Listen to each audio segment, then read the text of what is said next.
I knew something was wrong the moment the key wouldn't turn. It was a bright, brittle morning, the kind where sunlight feels like glass, sharp and clean. I stood on the porch, holding a paper bag of groceries against my hip, and tried again. The key slid in but refused to twist. Once. Twice. Then it caught, but the lock didn't yield. My stomach dropped. For 32 years, that door had opened with the same soft click. Even after my grandmother, Evelyn, had slowed down, even after her hands trembled too much to cook, we never changed it. That lock was part of the house, like the faint smell of cedar in the hallway, or the creak on the third step. Now it was dead to me. "Grandma?" I called, knocking. My voice sounded too loud in the morning stillness. No answer. I circled the porch, checked the windows. Curtains drawn. The geraniums she watered every morning. Dry. A chill slid up my spine. I stepped back, scanning the driveway. Her Buick wasn't there. Then I saw it, taped to the inside of the glass panel near the door handle. A folded piece of paper, cheap printer stock, my name written in a rush. Maya. I peeled it off. My hands were shaking before I even unfolded it. "We changed the locks. The house isn't yours anymore. Don't make a scene. It won't help. Grandma's safe. This is for the best. Linda and Mark." For a moment, my mind refused to translate the words. I just stared at them, at the lazy curve of Linda's L, the arrogance in the tone. Then the world tilted. Linda, my grandmother's niece, the one who helped with her finances. She'd been hovering for months, showing up uninvited, smiling too sweetly, convincing Grandma to streamline her accounts. And now this.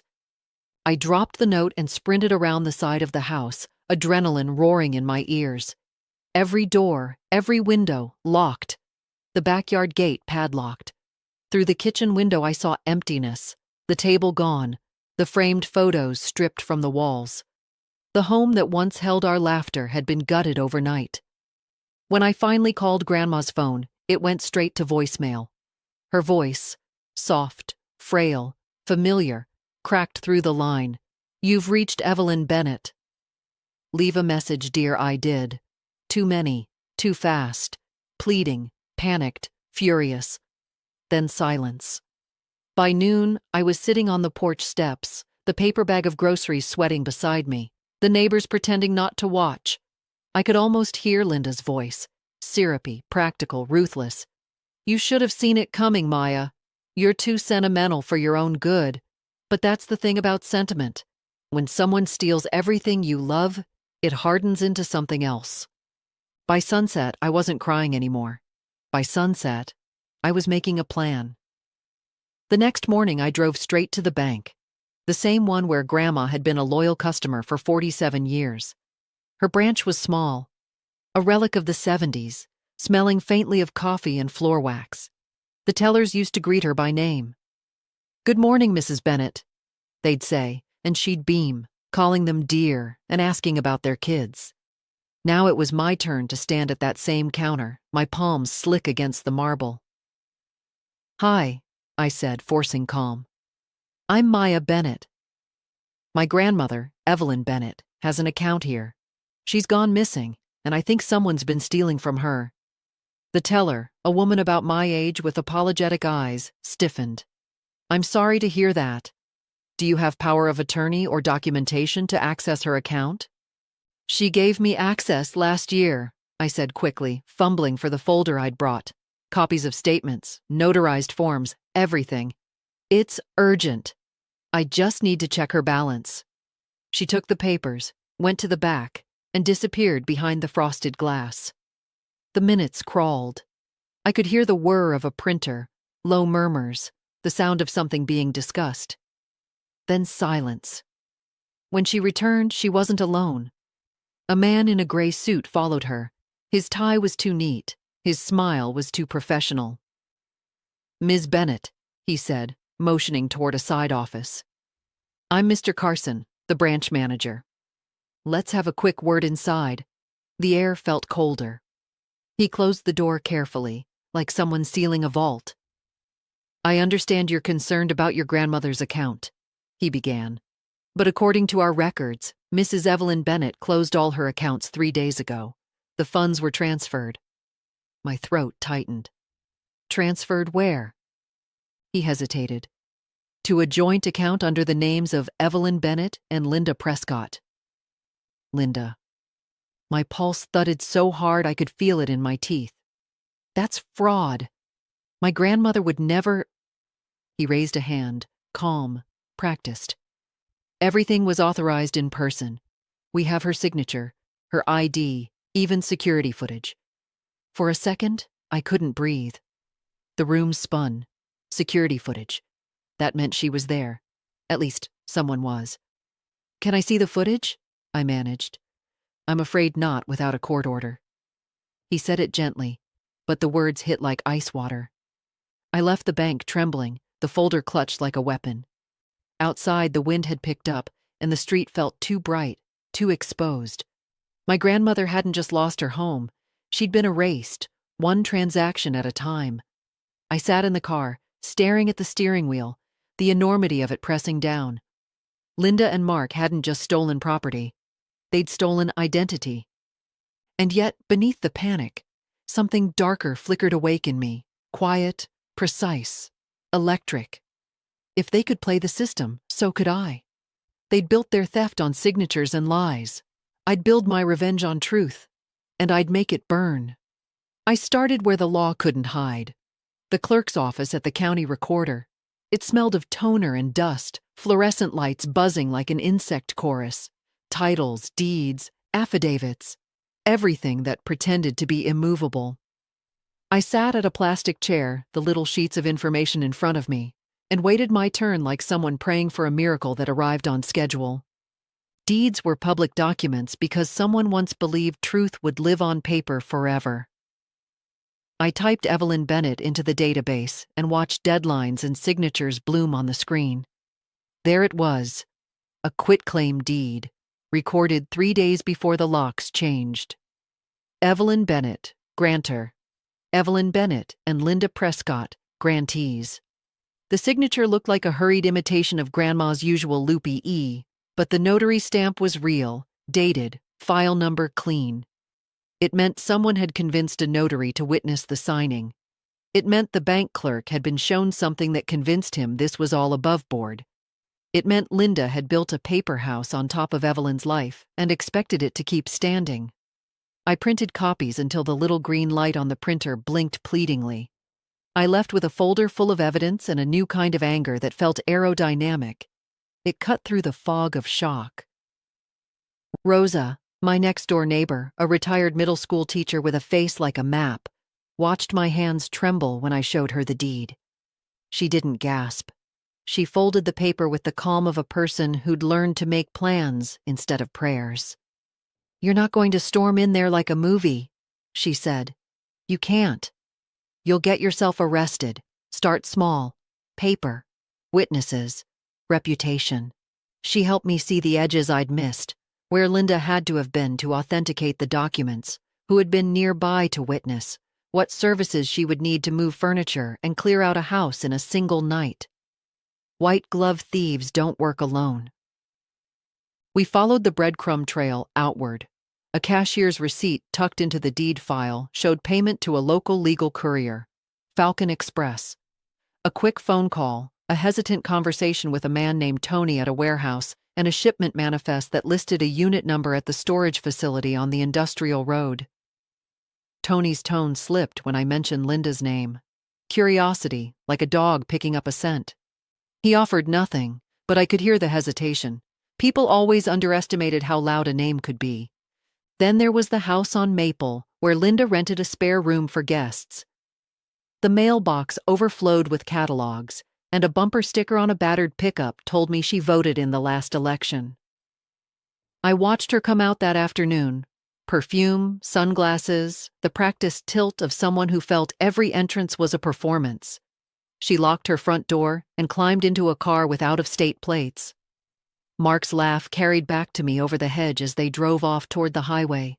I followed them because there is a gravity to betrayal that makes you reckless, They took the exit toward the industrial edge of town, where warehouses huddle like tired giants. At the storage facility's sliding gate, I parked a block away and watched them sign at a window. 2 people, quick and efficient. Then they walked toward a row of units with a small moving dolly. I felt like I had a photograph of a crime in progress and no badge to pin it to. Rosa's voice in my head told me I was teetering on the line between clever and dangerous. I chose danger. That night, while the town slept and porch lights made polite halos, I sat in my car with the deed and the printed manifest like a talisman. The storage units were lit by sodium lamps that threw everything into hard orange relief. Linda and Mark's silhouette moved behind a metal slat as they wheeled something large into a unit. I didn't know what I would find inside. Boxes, a mattress, maybe a small folded-up life. But I knew this. If they thought they could vanish with my grandmother and her past, they were wrong. I had paper, witnesses, a trail, and now I had the place. I decided then, with a cold clarity that felt almost holy, that I would get in. The first rule of breaking and entering is that you don't look like someone breaking and entering. I came back 2 nights later, dressed like a woman who belonged there, hoodie, clipboard, a lanyard I'd printed myself that said Falcon Express Logistics. The guard at the front barely looked up from his phone when I waved, pretending to check a manifest. Sometimes confidence opens more locks than a key. The air inside the storage corridor was thick with dust and the echo of my own breathing. Rows of identical metal doors stretched like ribs. Unit 314. Linda's. The padlock glinted under the dim light. I crouched down, pulling the small bolt cutter I'd borrowed from Rosa's garage. It took one sharp crunch. The metal fell apart like a brittle shell. Inside, the smell hit me first. Old wood, mildew, a faint sweetness of paper that had known too many summers. A single light bulb flickered on a string. I tugged it, and shadows leapt across boxes stacked to the ceiling. I wasn't prepared for what I saw. Grandma's dresser, her hand-painted china cabinet, the quilt she'd made from my grandfather's shirts, folded neatly in a plastic bin. Everything stolen from her house had been shoved here like discarded memories. But what froze me wasn't the furniture. It was a cardboard box labeled Personal EB in Linda's handwriting. Inside were documents, medical forms, insurance letters, a passport, and at the bottom, a file folder stamped with the seal of the county probate office. I flipped it open. Power of attorney papers, signed, notarized, and forged. My grandmother's signature was crooked, wrong, but convincing enough. Linda had claimed full control over her finances and property, right under everyone's nose. There was even a note attached, to be executed before sale of property. Sale. She wasn't just stealing the house, she planned to sell it. I heard something then, footsteps, faint but definite, echoing down the corridor. I froze, heart hammering. A flashlight beam swept across the row, slicing through the dark. I ducked behind a stack of boxes, holding my breath so tight it hurt. "Mark?" a voice called, Linda's. "You left the gate open again." I peeked around the corner. She was alone, wearing that same perfume, phone pressed to her ear. "No, everything's fine," she said, bored. "We'll empty the unit tomorrow. The realtor's ready tomorrow. That was my window." When she turned and left, I didn't move for a full minute. My knees trembled from the adrenaline. I looked down at the file in my hands. Proof, real proof. My grandmother wasn't senile, confused, or careless. She was prey. I locked the unit again, sliding a new padlock, mine, through the latch. It was small, almost symbolic, but it gave me a strange sense of control. Then I left, the forged papers hidden under my jacket. Driving home, the night air poured in through the open window, cold and electric. For the first time since the door refused to open, I felt the sharp edge of purpose instead of panic. Linda thought she'd buried her crime in silence. Tomorrow, I'd start digging up the noise. By morning, I had 3 hours of sleep, half a tank of gas, and a folder that could ruin lives. The temptation to drive straight to the police station clawed at me, But I knew better. Fraud this clean, with notaries, deeds, and bank signatures, would take more than outrage. It needed light, the kind that burns. So I called someone who lived for it. His name was Eli Winters, a local journalist who used to write for the Herald County Press. I'd read his exposés: small-town corruption, embezzlement, the kind of stories that made people squirm at church. He'd been fired 2 years ago after publishing something that embarrassed the mayor. That made him perfect. I found him at a diner off Route 6, hunched over a cup of black coffee, notebook open, wearing an expression that belonged to a man who didn't trust easy. "You're late," he said without looking up. I had to make sure I wasn't being followed. That got his attention. He smirked. "Sounds dramatic already." I slid the folder across the table. My grandmother's home was stolen, her bank account drained. These documents, I hesitated, lowering my voice, are forged, and I can prove it. He flipped through the pages, frowning deeper with each one. "Linda Prescott," he muttered. "I've heard that name. Her husband works construction contracts for the city, right?" "Yeah, Mark. They're both in on it. They changed the locks, moved everything out. My grandmother's missing." That last word hung between us like smoke. "Missing," he repeated. "You filed a report?" "The police said she probably chose to relocate." My laugh came out brittle. "They didn't even check." Eli leaned back, eyes narrowing. "And you broke into a storage unit to get this?" "I didn't break in." I lied. He gave a low whistle. "Lady, if this goes south, you'll need more than righteous anger." "I don't care," I said, voice steady now. "I just need this story told. People need to see what they did." He studied me for a long time, then closed the folder carefully. "All right, Maya. You've got yourself a reporter." That night we went through everything together. He scanned every document, every signature, cross-referencing dates and names. His desk was a storm of papers, coffee rings, and post-it notes. "Here," he said finally, pointing to the notary stamp. "This woman, Karen D. Ellis, she's licensed in the next county over. Maybe she'll talk." We tracked her down 2 days later. Her office was inside a shabby law firm that smelled of copier ink. She recognized the form immediately and went pale. "That signature," she whispered, tapping Evelyn Bennett's name. "I never witnessed that." I was asked to stamp it by someone I trusted. Said it was for an elderly client who couldn't leave home. "Who asked you?" Eli pressed. She hesitated, eyes darting toward the window. "Linda Prescott." Eli and I exchanged a look, the kind that says we just opened the wrong door and can't close it anymore. When we left, I stood in the parking lot, the wind tugging at my sleeves. My grandmother's name, stolen and stamped, had just become evidence. "This is bigger than a family scam," Eli said quietly. "These people have help. From inside." "And that means?" He looked at me. "It means they'll know we're coming." I started noticing the car 2 days later. A gray Ford sedan, dented on the passenger side, with a dangling pine tree air freshener in the rearview mirror. It showed up first outside my apartment building, then at the grocery store, then idling across the street from Rosa's house. At first I told myself it was coincidence. But by the third time, when the driver's window rolled down just enough for a cigarette to glow, I stopped pretending. Eli wasn't surprised. "You poked a nest," he said over the phone, typing furiously in the background. "They're watching you now. Trying to spook you."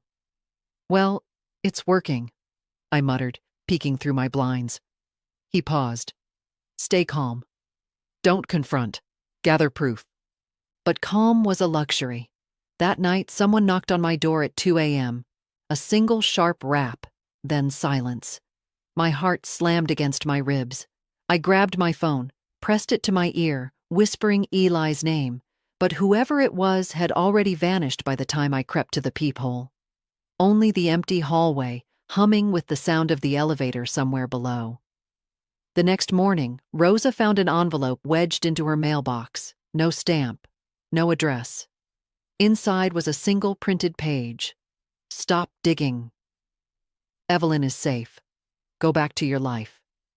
No signature, just a smudged fingerprint in the corner, greasy like oil. I sat at her kitchen table staring at it, the coffee untouched. They know where I live, I said. They always do, Rosa answered softly. But they're nervous. That means you're close. Eli came over that afternoon, eyes tired but wired, carrying a portable scanner. We need a safe place to meet, he said. They're watching your building. We'll work from my garage. He handed me a prepaid flip phone. No calls from your main line. Text only. We spent hours in that dim little garage, lit by a single bulb, the air heavy with dust and gasoline. Maps and printouts taped to the wall, bank transfers, property deeds, Mark's construction contracts, red string connecting dates and names. It looked like obsession because it was. At one point, Eli laid a photograph on the table. Security camera still from the storage facility, dated a week ago. Linda and Mark wheeling a covered dolly into their unit. Beside them, blurred but unmistakable, was a third figure, a woman, elderly, small, a scarf over her hair. My heart stopped. It's grainy, Eli said carefully. But yes. Could be your grandmother. I gripped the edge of the table, nails biting wood. They're keeping her somewhere. They're moving her, he corrected. And soon. That night, as I drove back to my apartment, the gray sedan fell in behind me again, 2 cars back. I took 3 turns, then 4. It stayed. My hands shook on the wheel. I finally pulled into a crowded gas station and parked near the entrance. When I looked again, the sedan was gone. For the first time since this began, fear outweighed anger. This wasn't just a paper war anymore. There were eyes in the dark, and they knew my name. But as I sat there, my pulse slowing, a single thought steadied me. If my grandmother was still alive, they hadn't finished their plan, and if they hadn't finished their plan, I still had a chance to break it. Eli spread the map out on his garage floor like a war general. Red dots marked every address tied to Linda and Mark. The house on Maple, the storage unit, 3 construction sites, 2 P.O. boxes. A thin blue circle marked the industrial edge of town where they'd been seen last. In the center of it all, a name scribbled in bold black ink, Red Creek Motel. This place, Eli said, tapping it with his pen. Mark's company paid for weekly rentals here under a shell name. No workers listed, just cash. Perfect spot to stash someone you don't want found. I stared at the map. The motel sat on the outskirts, a squat row of rooms facing a cracked parking lot. I'd driven past it 100 times without noticing. You think she's there? I think it's a hub, Eli said. And if she's not there, someone who knows where she is will be. Rosa insisted on coming, but I made her stay home. One of us needs to be a witness if this goes bad, I told her. She handed me a tiny pepper spray and squeezed my hand until it hurt. Bring her back, she whispered. That evening, I drove Eli's battered pickup instead of my own car, a ball cap low over my eyes. He sat beside me with a camera in his lap, his knee bouncing. The sun dropped low, turning the sky bruised orange. My pulse matched the clicking of the turn signal. We parked across the street from the motel, blending with a row of abandoned cars.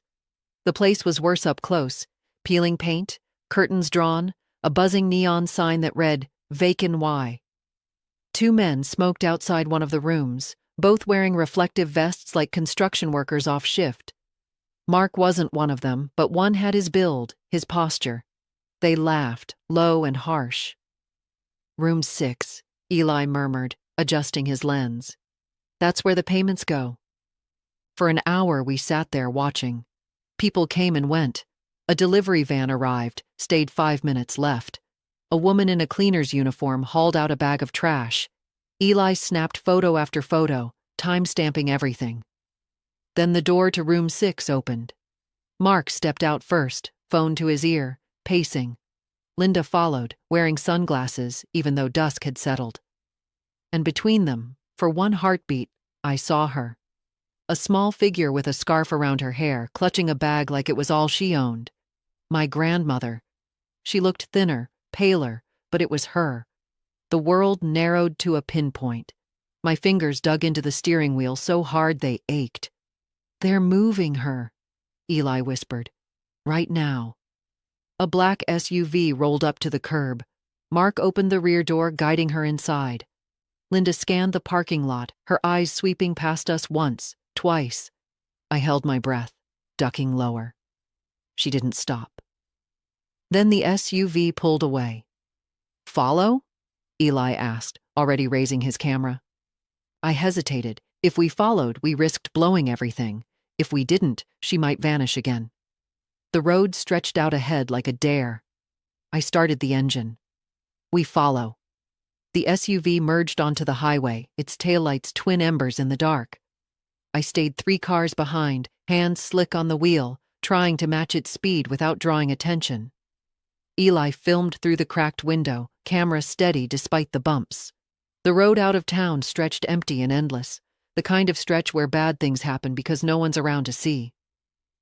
"Don't get too close," Eli murmured. "I know." He adjusted the zoom. "License plate, got it. If we lose them, I can trace it." "We're not losing them," I said, though the thought pulsed in my chest like a warning.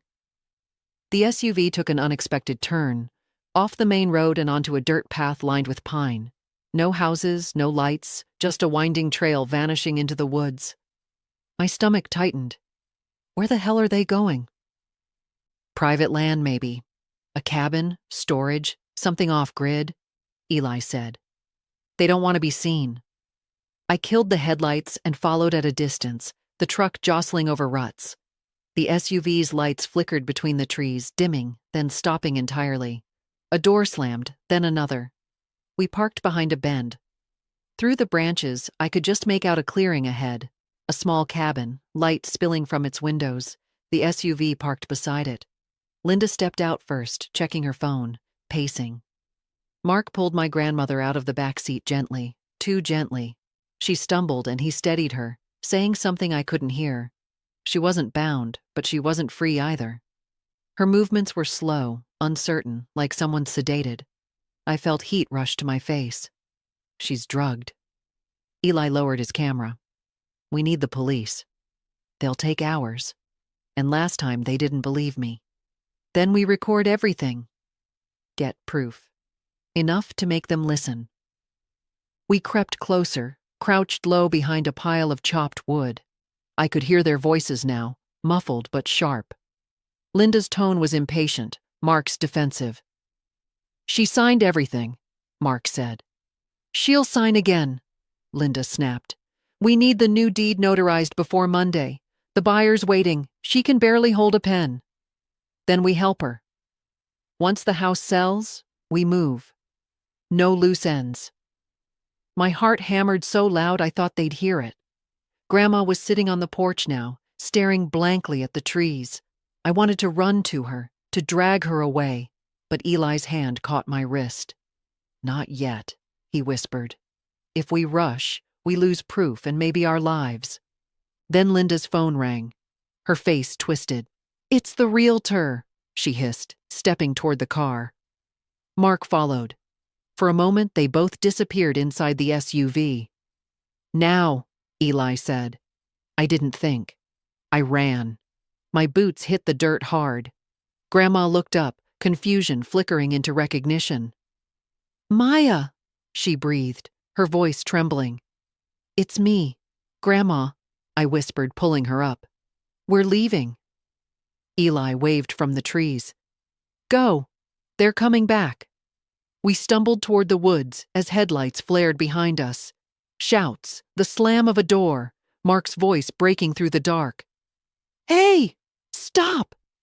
The night exploded with motion, branches slashing my arms, breath ragged, the roar of an engine too close. For a terrifying second, I thought we'd make it. Then came the sound of tires skidding and Linda's voice, furious and clear. "You shouldn't have come back, Maya!" The forest swallowed us whole. branches whipped my face as I dragged Grandma through the underbrush, my breath tearing in my chest. The night was a chaos of shadows and sound.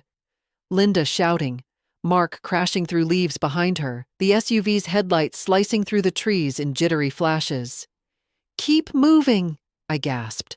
"Maya, I can't," Grandma whispered, stumbling. Her steps were uneven, her body heavy and slow. She clutched at my arm, eyes glassy with exhaustion or drugs. "My legs!" "Just a little more," I said, trying to steady her, every nerve screaming. Eli's flashlight flickered somewhere ahead. "This way," he hissed. We followed his voice, ducking low as a branch cracked behind us. A shot rang out, loud, shocking, splitting the night in half. My heart stopped. "Are you hit?" Eli yelled. "No!" I dragged Grandma forward, her breath wheezing. Linda's voice came closer, raw with fury. "You're throwing everything away, Maya! You don't know what you're doing!" "I know exactly what I'm doing!" I screamed back before I could stop myself.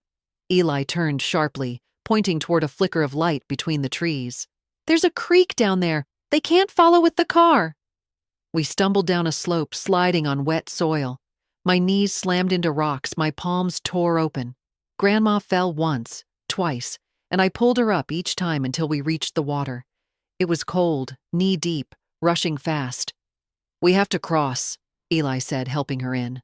The current bit into our legs like ice. Behind us, the shouts grew closer, the crunch of boots on gravel. Then silence, too sudden, too complete. I turned, panting. The woods behind were empty, the headlights gone. Only darkness. "Did they stop?" I whispered. Eli shook his head. "No, they're circling." We pushed through the creek to the opposite bank, soaked and shaking. My grandmother collapsed against a fallen log, her face pale and drawn. I knelt beside her, brushing wet hair from her forehead. "It's okay." "You're safe now." Her fingers tightened weakly around mine. "Maya, they said you'd given up, that you signed the papers too. I didn't believe them." My throat closed. "You were right not to." Eli scanned the woods with his flashlight. "We can't stay here." "There's an old ranger station, half a mile north. It's probably empty, but it's shelter. Let's move." We half-carried Grandma along the creek, following the faint path until the outline of a cabin emerged through the mist. The door hung slightly open, creaking in the wind. Inside, darkness, dust, and silence. Eli checked each corner, then nodded. "Clear." I sank onto the floor, every muscle trembling. My grandmother leaned against me, her breathing finally slowing. "We can't run forever," I whispered. Eli crouched nearby, his face drawn. "We won't have to. We have the files, photos, witnesses. If we make it to morning, I can send everything to my contact in D.C. Once it's public, they can't hide anymore." Outside, somewhere in the distance, a car door slammed. A voice called faintly through the trees, Linda's, low and venomous. The night wasn't over, but now she was the one hunting in the dark. We barricaded the ranger station door with a wooden chair, though it felt like locking paper against a storm. The air inside was thick with dust and the faint metallic smell of old tools. Moonlight filtered through broken blinds, turning everything silver and strange. Eli set up his camera on a rickety table. "Battery's low," he muttered. "We'll record what we can. Her testimony. Everything. If we vanish, at least there's proof." I sat beside Grandma on the cot in the corner. Her skin looked translucent in the moonlight, her pulse fluttering against my fingers like a frightened bird. "You need to rest," I whispered. But she shook her head. "No, you need to listen." Eli stopped moving. I felt her fingers tighten around mine, thin and trembling, but her gaze was sharp, lucid in a way I hadn't seen in months. "Linda didn't start this," she said quietly. "I did." The words hit like a blow. "What?" "I trusted her," she went on, voice thin but steady. "After your grandfather died, I was drowning in paperwork. Linda said she'd help me consolidate the estate. She introduced me to a man, a lawyer named Harris. He said he could make things easier, protect the house from taxes, create a living trust. I signed what they gave me. I thought it was just to simplify things for you. Eli's eyes met mine. She used the trust to transfer ownership, he said softly. Grandma nodded. By the time I realized, it was too late. They'd added Linda as trustee. She told me it was only a formality, but I saw the look in her eyes. Cold, greedy. She swallowed hard. Then the calls started. They said if I talked, they'd ruin you. Said they knew about your debts, your student loans, that you were fragile. My chest tightened. So you stayed quiet to protect me? I thought I could outsmart them, she said. I started copying every document they brought. I hid them, the originals, in a box in my sewing cabinet. I wanted you to have them if anything happened. Eli leaned forward. Do you remember where the box went when they moved you? Her eyes clouded. They packed it. I saw Mark carry it to the truck. He said he'd take care of it. That's it, Eli said, his voice sharp with realization. They still have the originals. If we get those documents, everything they've done collapses. A sound cut him off. The crunch of gravel outside. My blood turned to ice. Headlights washed briefly across the window before vanishing. Stay quiet, Eli whispered, moving to the door, peering through a crack. I held Grandma's hand, feeling her tremble. Her lips brushed my ear. Maya, she whispered, if they catch you, don't fight them. Wait. Pretend you're afraid. That's how you win with people like them. The boards outside creaked, slow, deliberate footsteps circling the cabin. A man's voice, low and mocking, drifted through the night. Come out, Maya, Mark called. Let's talk like family. I reached for the nearest thing I could use as a weapon, a rusted crowbar leaning against the wall. My hands were steady now. Family, I thought. That word didn't mean what it used to. The floorboards vibrated under Mark's heavy steps. Each one landed like a countdown. Eli killed the lantern, plunging us into near darkness, and raised his camera, the red recording light barely visible. My grandmother's hand clutched mine, cold and papery. Outside, gravel crunched. Mark's voice again, too casual. You think you can hide out here forever? Linda just wants to talk. Give us what you took, and this ends tonight. He was closer now, maybe a few feet from the door. Through the crack between the boards, I saw the gleam of metal. A flashlight. Or a gun. Eli whispered, We need to draw him inside, get his face on camera. That's evidence. My throat felt like sand. If he has a gun, that's why we stay behind cover. I slipped the crowbar from my side and motioned for Grandma to stay low. Her lips moved in silent prayer. The handle rattled. Mark pushed once, twice. Maya, he called, almost tender. You always were the smart one. Don't throw your life away over something you don't understand. I forced my voice steady. I understand enough. You forged her signature, drained her account, and now you're running scared. A pause. Then a low laugh. Scared? No, sweetheart. I'm cleaning up your mess. The door splintered. He shoved it open halfway before Eli swung the flashlight beam full in his face. The burst of light blinded him. He stumbled back, cursing. I moved fast, slammed the crowbar against the door, pinning his wrist between wood and frame. He howled, dropped the flashlight, but his free hand came up holding a gun. Maya, down! Eli shouted. The shot cracked through the room, deafening. Plaster rained from the ceiling. I fell sideways, dragging Grandma behind the cot. The bullet buried itself in the far wall. Mark, stop! I screamed. You'll kill her! Silence. Then his breath, heavy and close. You should have stayed quiet. He shoved the door wider, forcing his way in. I saw his outline, broad, tense, and threw the crowbar. It struck his shoulder. He staggered, but didn't fall. Eli lunged, slamming the camera against Mark's hand. The gun clattered to the floor. For a second, chaos. A struggle of limbs and curses, the camera light spinning across walls. I grabbed the gun, my hands shaking, pointed it at him. "Don't move." He froze, chest heaving. Outside, another engine revved, Linda's SUV. Headlights swept through the windows, washing over us in cold white. Mark smirked, blood running from his nose. "She's not gonna shoot." "She's her grandmother's girl," I tightened my grip. "You took everything from her." Then Grandma's voice, clear and firm behind me. "No, Maya. Don't." The sound of it, calm, commanding, stopped me. I lowered the barrel just as red and blue lights flickered through the trees. Sirens. Eli looked up, stunned. "How?" Grandma's eyes glistened. "I called Rosa before we left. Told her if she didn't hear from me by midnight."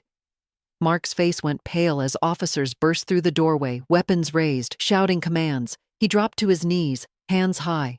For a long second, all I could hear was my heartbeat and the rustle of pine outside. Then I realized the camera was still recording. We had everything. The police took Mark first.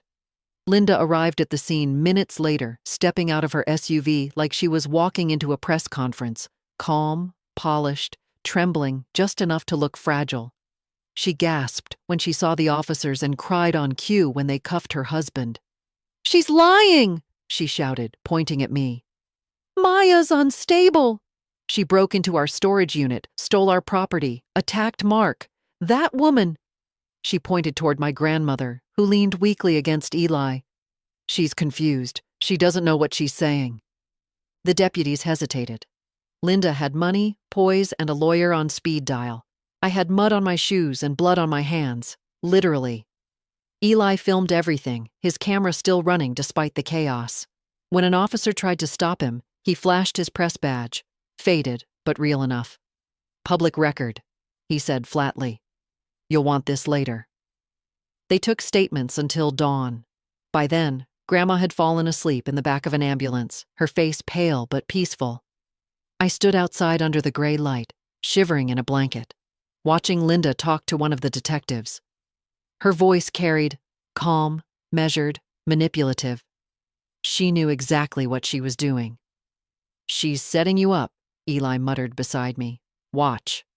She's going to spin this like you staged the whole thing." He was right. The next day, the local news ran the headline, "Local woman accused of break-in and assault. Family dispute turns violent." Linda's version of the story hit first. She claimed I'd grown obsessed with the idea that they'd stolen from Grandma, that I'd broken into their property, kidnapped Evelyn, and staged evidence to frame them. The footage from the cabin, which should have saved me, was mysteriously leaked, but only the fragments that looked worst.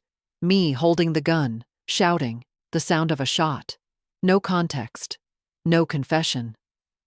By noon, my phone was a war zone of missed calls and threats. Eli stormed into my apartment, slamming a newspaper onto the counter. "She's good," he said. "Too good. She's got connections feeding her version to every outlet in town." "Can we fight it?" I asked, my voice barely holding. "We can," he said grimly, "but it'll take more than truth. We need proof they tampered with the documents.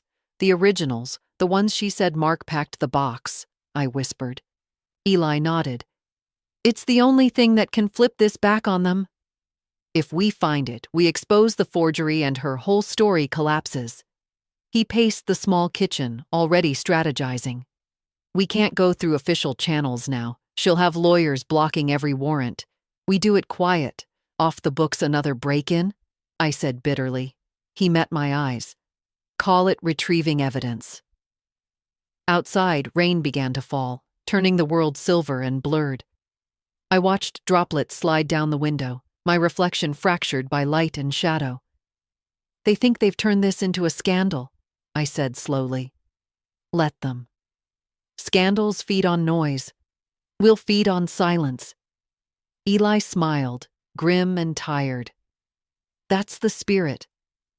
I looked out at the rain and thought of Grandma asleep in her hospital bed, her name dragged through the mud while her thieves walked free. Linda thought she'd rewritten the story. She hadn't met the editor yet. Rain turned the streets into mirrors. Headlights smeared across the slick asphalt as Eli and I sat in his truck outside the impound lot, the wipers keeping time with my pulse.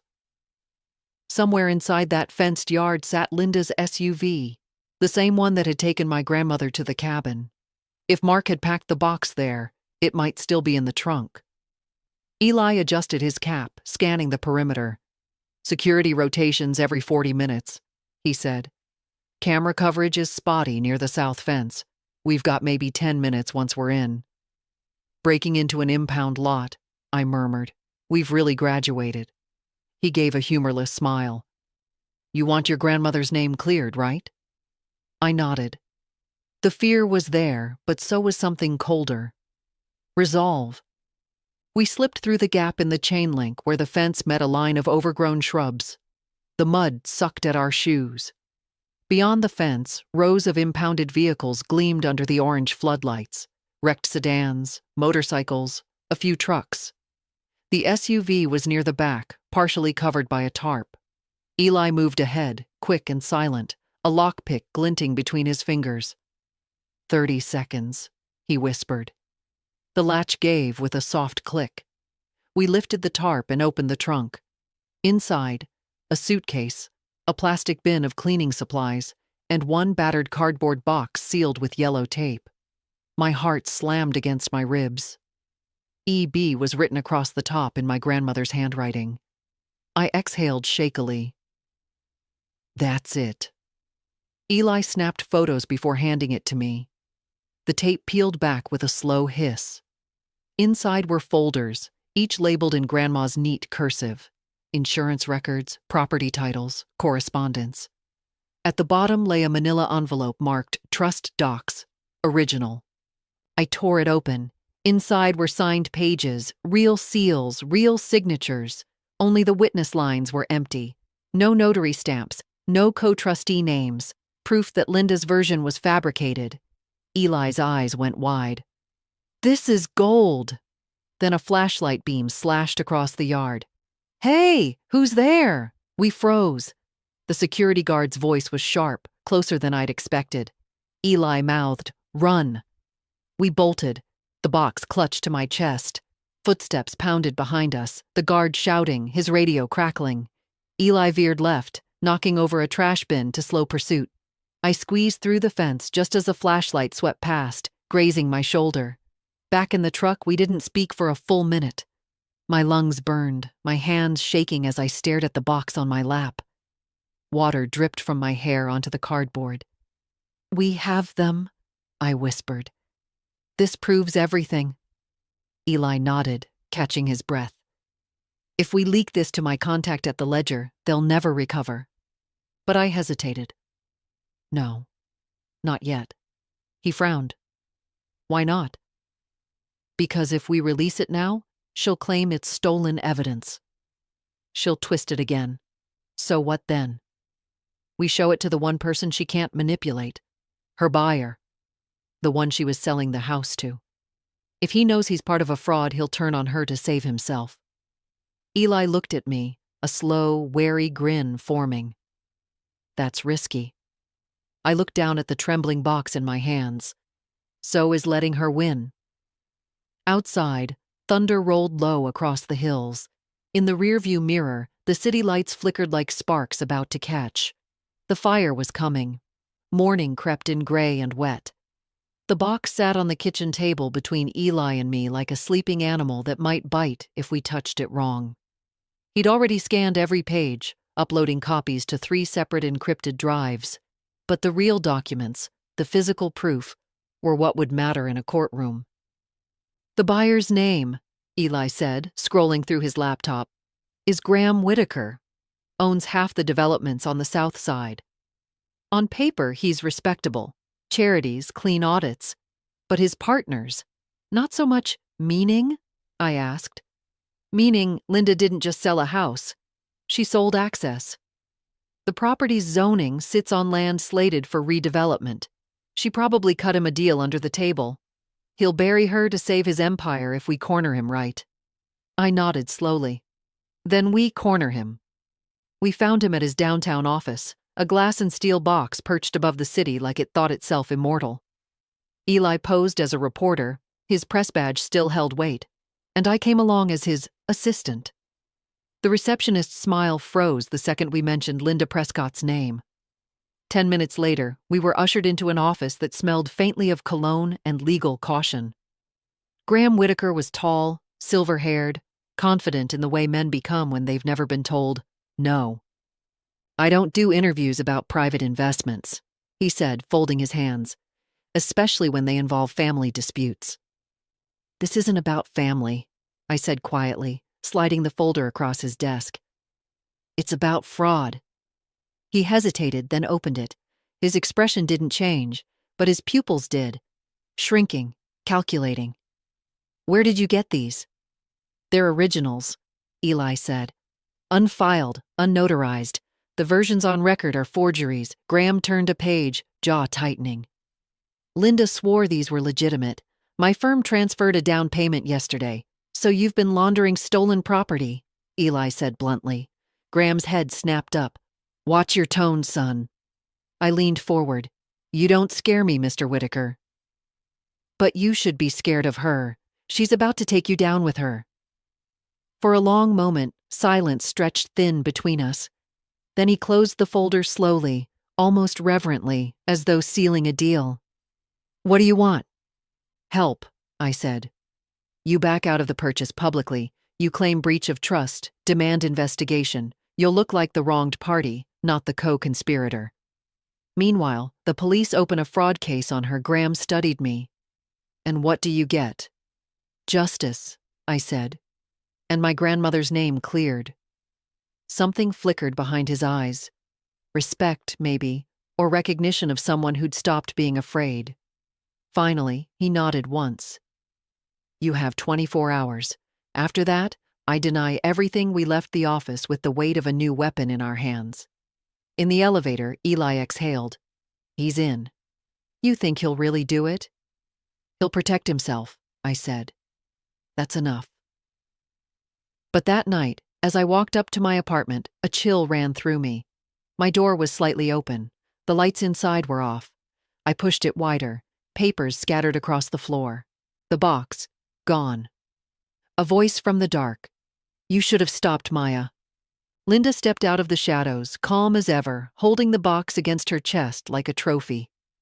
Linda looked immaculate, as always, hair neat, lipstick precise, eyes bright with venomous calm. The box in her hands was pressed tight against her chest, her nails drumming the cardboard rhythmically, like a warning.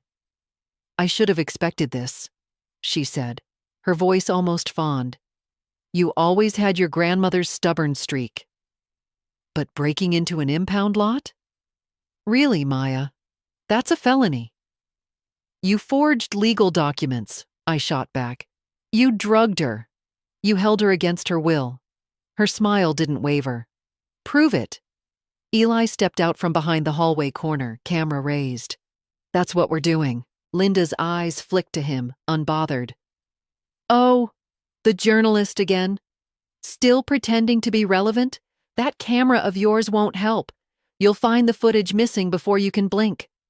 She dropped the box onto the table, the thud echoing through the apartment. "You really think you're the first person to challenge me, Maya?" "I've dealt with worse, and they all learned the same lesson. You can't fight people who understand the system. You only drown in it." "Maybe," I said softly. "But you forgot one thing." She arched an eyebrow. "And what's that?" "That systems crack when you make them loud enough." Eli hit a button on his phone. A faint chime echoed, the sound of a live stream starting. A red dot blinked from the counter where he'd set a backup phone. "You're live," he said. 3,000 viewers and counting. For the first time, Linda's composure faltered. "You..." "Keep talking," Eli said. Tell everyone how you tricked an old woman out of her home, how you forged documents and sold them to a developer. Please, enlighten us." She laughed, sharp and brittle. "You think anyone will believe this circus?" "They already do," I said, "because I sent copies of the documents to every reporter in your contact list an hour ago. Every notary, every transfer form, every fake deed, all of it. This is just the finale." For a moment, the mask slipped completely. The polished calm gave way to raw fury. Her hand darted to her purse. I saw the glint of metal before she did. Eli's voice cut through the air. "Don't." She froze. A small revolver hung trembling in her grip. "Put it down," I said, my voice steady, though my heart hammered so hard it hurt. "You don't understand," she whispered, voice cracking. "This wasn't supposed to be cruel. It was supposed to save us. Mark's debts. He made deals with people you can't imagine. I tried to fix it." "By destroying her?" I pointed toward the framed photo of Grandma still on my shelf. "By erasing our family?" Tears blurred her mascara, streaking black down her face. "You think you can stop what's coming?" "They'll come for you too, maybe," I said. "But at least they'll know your name when they do." Sirens wailed outside, closer this time. Eli's phone buzzed with messages from the live feed exploding online. Linda looked toward the window, the red and blue lights painting her face. Her hand trembled once, then she dropped the gun. It clattered onto the floor like punctuation at the end of a long, ugly sentence. "Tell them," she whispered, broken. "Tell them I never meant for her to get hurt." Eli kept the camera steady. I just stood there, my breath shuddering out, the adrenaline leaving me hollow. Somewhere outside, the first officer shouted for her to come out. Linda didn't move. She just looked at me with something close to regret. "You got your revenge," she said softly. "I hope it feels like enough." I wanted to tell her it didn't, but for the first time I stayed silent. Morning came gray and brittle, as if the sky itself was exhausted by what it had witnessed. My apartment smelled of dust, fear, and the faint tang of gun oil. The police had left hours ago, taking Linda with them. The live stream had ended just before dawn. 5,000 viewers by the time Eli shut it off, hundreds of comments, a dozen reporters calling within the hour. I sat on the couch wrapped in a blanket, still trembling from adrenaline. Across the room, Eli packed up his camera equipment with methodical care, his face unreadable. "She's been booked," he said finally. "Fraud, forgery, elder abuse, unlawful confinement. It's going to stick, Mark?" I asked. "Still in custody. They're talking plea deals already. He's scared." Good, I thought. But it didn't feel good. There was no victory in the quiet that followed violence. Only a strange, hollow stillness. On the coffee table sat the open box, its papers spread like an autopsy of everything they'd tried to bury. I reached for one of the photographs. Grandma and me on her porch last spring, both laughing, sunlight caught in her hair. For a moment, I could almost smell the lilacs that grew by the steps.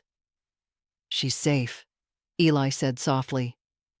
"Hospital's keeping her for observation. We can visit after the reporters calm down." I nodded, staring at the photo. She didn't deserve any of this. "No one does," he said. "But you did what you had to." Outside, cameras flashed as journalists clustered near the curb. News vans, microphones, the low hum of a story too big to contain. My name would be in headlines now, tangled with words like scandal and family betrayal. Eli handed me a cup of coffee. "You sure you want to face them?" "I started this," I said. "I'll finish it." We stepped outside into the bright, cold morning. The reporters swarmed instantly, questions like bullets. "Maya, is it true your cousin forged the documents? Do you regret taking justice into your own hands? How does it feel to expose your own family?" Their faces blurred. The only thing that cut through was a flash of Grandma's name on a notepad, Evelyn Bennett. For the first time, Her name wasn't being whispered in pity. It was being spoken as truth. By noon, the footage had gone national. Linda's tear-streaked face looped endlessly on screens, the gun glinting in her hand, my voice calm and cold as I told her systems crack when you make them loud enough. But fame isn't peace. By evening, the online mobs had already started, some calling me a hero, others calling me reckless, my inbox filled with threats, praise, and strangers asking for help with their own stories. Eli poured 2 more coffees and dropped into the chair opposite me. "You realize there's no going back, right?" "I never wanted to go back," I said quietly. "I just wanted to stop losing." He smiled faintly. "Then you've won." But I wasn't sure. Winning meant the house was still gone, the family still broken, the woman who'd raised me reduced to headlines and pity. As the city lights flickered through the window, I made a silent promise. I'd rebuild it all, piece by piece, like she taught me, until the world remembered her not as a victim, but as the woman who fought back through me. Outside, the sirens faded. For the first time in months, I slept without fear. But deep down, I knew the story wasn't over. The courthouse smelled of paper and disinfectant, the scent of lives reduced to evidence, rows of benches filled with curious faces, reporters clutching notebooks like weapons. Cameras weren't allowed inside, but their ghosts lingered in every whisper, every flick of a pen. I sat behind the plaintiff's table, the weight of months pressing on my shoulders. Grandma was beside me, her cane resting gently against her knee. She looked smaller than I remembered, her skin translucent, but her eyes burned clear and steady. Across the aisle sat Linda, pale, poised, wrapped in a navy suit that probably cost more than I'd made in a year. Her lawyer whispered in her ear while she kept her gaze fixed on some point above us all, like she could pretend this was just business. Eli sat in the back row, camera at his feet, notebook open. He caught my eye once and nodded, a quiet reminder that we'd come too far to flinch now. The prosecutor began with calm precision. He laid out the evidence piece by piece, the forged documents, the false notarization, the bank transfers traced to Linda's account. He played fragments of the live stream, her voice breaking, the gun trembling in her hand. The jury watched in silence, faces hardening by degrees. Then came my turn. I stood, palms damp, and faced the courtroom. "This isn't just about money," I said, my voice steadier than I felt. "It's about taking someone's life piece by piece, their name, their home, their dignity." My grandmother trusted family, and family turned that trust into profit. Linda's lawyer objected twice. The judge let me continue. I told them about the locks, the note, the empty house. I told them about the night in the woods, about running barefoot through the creek, about fear so sharp it became clarity. When I finished, the room was silent, except for the faint hum of the air vents. Grandma reached over and squeezed my hand. Her eyes glistened. "You did good, sweetheart," she whispered. Linda's defense was predictably cold. Her lawyer painted her as desperate, manipulated by Mark's debts and my supposed vendetta. They argued she'd been coerced, that she'd panicked. But then came the moment that cracked everything open. Mark took the stand under oath, hands shaking. At first he lied, smooth, practiced. Then the prosecutor slid a printed screenshot across the table, a text thread between him and Linda, dated weeks before the forgery. "Get the signature. Don't worry, Hal. She won't live long enough to fight it anyway." Mark froze. His lawyer whispered something frantic. Then, slowly, he broke. "She said it," he mumbled. "She planned it all. The house, the accounts, everything." Linda's composure shattered. She half rose, voice breaking. "Mark, you liar!" The gavel struck once. The judge's voice cut through. "Sit down, Ms. Prescott." It was over before it was over. The verdict came swift and sharp. Guilty on all major counts. The sound of it didn't feel like victory. It felt like an exhale after drowning too long. Outside, cameras waited again. Microphones. Questions.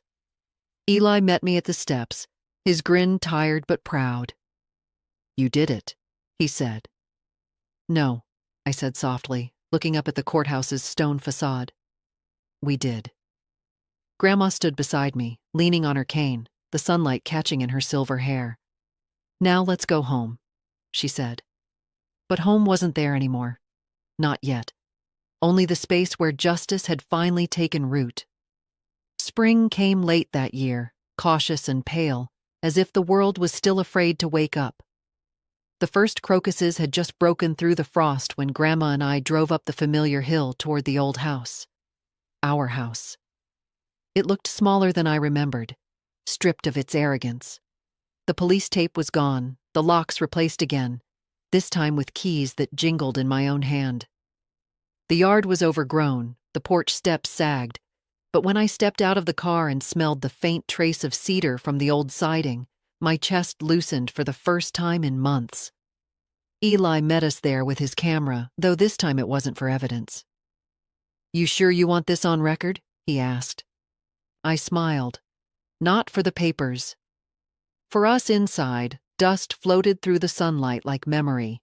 The furniture was gone, the walls bare, but echoes lingered. Laughter, piano notes, the sound of Grandma humming as she cooked.